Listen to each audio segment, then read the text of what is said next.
আজকে আপনাকে 2000 টাকা ফাইন করলাম, 38 ধারায় জরিমানা করো 2000 টাকা।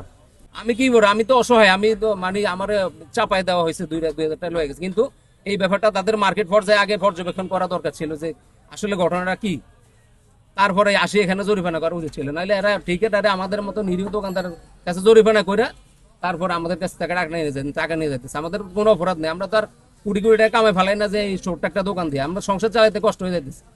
আমাদের কাছে জরিমানা করে নিতেছে, আর ওখানে যারা কোটি কোটি টাকা কামাইতেছে পয়সা, তাদের কাছে কোনো খবর নাই, তাদের অন্যায়ের কোনো দাম নাই। আমার থেকে মালের রিসিট চাইছে, রসিদ চাইছে প্রত্যেকটা মালের। কিছু কিছু মাল আছে এগুলো রিসিট দেয় না। যেমন আনারস কিনছি গ্রাম থেকে টাকা করে নিয়ে এসে আমার কাছে বিক্রি করে ফেলাইছে, তাদের কোনো রসিদ নেই, রসিদ ছাড়া কিনছে। ফেবে নিয়ে আসছে তারা, গ্রাম থেকে ক্ষেতের থেকে ফেবে নিয়ে আসছে আমার কাছে বিক্রি করছে, তাদের কোনো রসিদ নেই, তারা কোনো আড়তদার না। এগুলা রসিদ আমি কিভাবে দেখাবো? কোনোটাই রসিদ নাই আপনার কাছে, কোনো পণ্যের রসিদ নাই। আপনি এখানে যত ধরনের ফল বিক্রি করেন কোনো ফলের রসিদ নাই আপনার কাছে। বাদামতলী কোন দোকান থেকে কিনেছেন নাম বলেন। আপনি যেভাবে কথা বলছেন আপনার কথাগুলো আসলে যুক্তিসঙ্গত হচ্ছে না। আপনি এই আপেলটা কোন দোকান থেকে কিনেছেন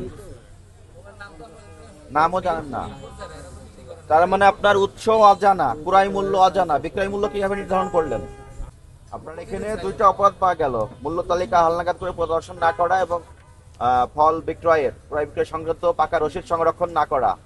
আপনি অপরাধ স্বীকার করেন, পুস্তিকা লেখেন সাদা কাগজে। আগামীকাল থেকে যদি রসিদবিহীন পণ্য রাখেন দোকান বন্ধ রাখবেন। আপেল মালটা এগুলা রসিদ আমরা ওখান থেকে আমরা চাইলে দেয় না। কেন দেয় না? একটা মাল 3-4 বিক্রি হওয়ার পর আমাদের হাতে আসে, মেন ইনফোটাস যারা হেরা যার কাছে বিক্রি করে হ্যাগো কাছে রসিদ, হেরা রসিদ দিয়ে কিনে। কিন্তু আমরা যখন কিনতে যাই খুচরা মার্কেটে 1 কার্টন 2 কার্টন করে, তাও আমাদের রসিদ দেয় না। কিন্তু তারা যখন যা মিটিং করতে তখন কিন্তু তারা ইনফোটারের সাথে মিটিং করে, যারা ফইরা ওই ফইরাদের সাথে তারা মিটিং করে না। যদি করতো তাহলে ব্যাপারটা ক্লিয়ার হয়ে যেত। 3 বিক্রির পরে মালটা আমাদের কাছে আসে রসিদ ছাড়া, আর হেরা যখন যায় তখন ওই ফইরাটা ওই ম্যাজিস্ট্রেটের সাথে দেখা করে না, এরা ইনফোটারের সাথে কথা বলে আসে। কিন্তু এখানে আসে তারা ওটাই বলে যে আমরা ওখানে কথা বলছি, এরা রসিদ ছাড়া মাল দেয় না, আমরা কই থেকে মাল কিনে নিয়ে এসে। কিন্তু এটা মেইন ইনফোটাররা 1 কার্টন 2 কার্টন আমাদের কাছে বিক্রি করবে না, ওরা 100-150 কার্টন বিক্রি করে, এক লোক কিনে, ওই লোকের থেকে আমরা 1 কার্টন 2 কার্টন করে কিনি।